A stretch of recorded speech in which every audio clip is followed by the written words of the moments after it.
एक बार गौतम बुद्ध एक शहर में ठहरे हुए थे। उनके कुछ शिष्य भी उनके साथ में थे। एक दिन उनके शिष्य शहर में घूमने के लिए निकले तो उस शहर के लोगों ने उन्हें बहुत बुरा भला कहा। शिष्यों को लोगों की बातों का बहुत बुरा लगा और वे वापस लौट आए। जब गौतम बुद्ध ने देखा कि उनके सभी शिष्य बहुत क्रोध में दिखाई दे रहे हैं तो उन्होंने पास जाकर पूछा कि क्या बात है, आप सभी इतने तनाव में क्यों दिख रहे हो।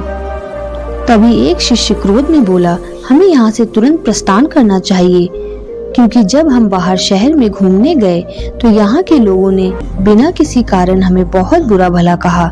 जहाँ हमारा सम्मान न हो वहाँ हमें एक पल भी नहीं रुकना चाहिए। यहाँ के लोग सिर्फ दुर्व्यवहार के सिवा कुछ जानते ही नहीं हैं। गौतम बुद्ध ने मुस्कुराकर कहा, क्या किसी और शहर में तुम अच्छे व्यवहार की उम्मीद रखते हो। तभी दूसरा शिष्य बोला कि इस शहर से तो भले लोग ही होंगे। तभी गौतम बुद्ध बोले, किसी जगह को सिर्फ इसलिए छोड़ देना गलत होगा कि वहाँ के लोग दुर्व्यवहार करते हैं। हम तो संत हैं, हमें तो कुछ ऐसा करना चाहिए कि जिस स्थान पर भी हम जाएं, उस स्थान को तब तक ना छोड़ें जब तक अपनी अच्छाइयों से वहाँ के लोगों का कुछ न कुछ भला करके ही वापस लौटें। हमारे अच्छे व्यवहार के बाद वहाँ के लोग कब तक बुरा व्यवहार करेंगे, आखिर में उन्हें सुधरना ही होगा। वास्तविकता में संतों का कार्य तो ऐसे लोगों को सुधारना ही होता है। सही चुनौती वो है जब हम विपरीत परिस्थितियों में खुद को साबित कर सकें। तभी एक शिष्य ने गौतम बुद्ध से प्रश्न किया कि उत्तम व्यक्ति किसे कहते हैं।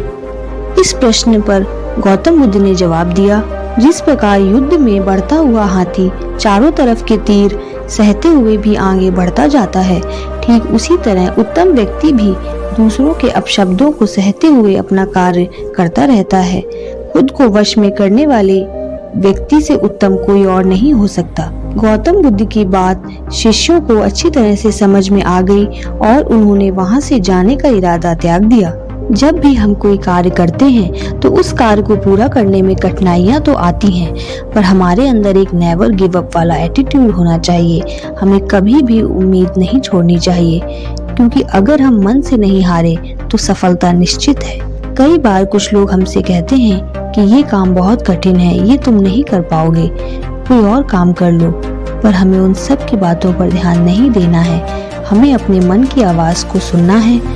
हमारा मन हमेशा हमें सही दिशा की ओर ले जाता है।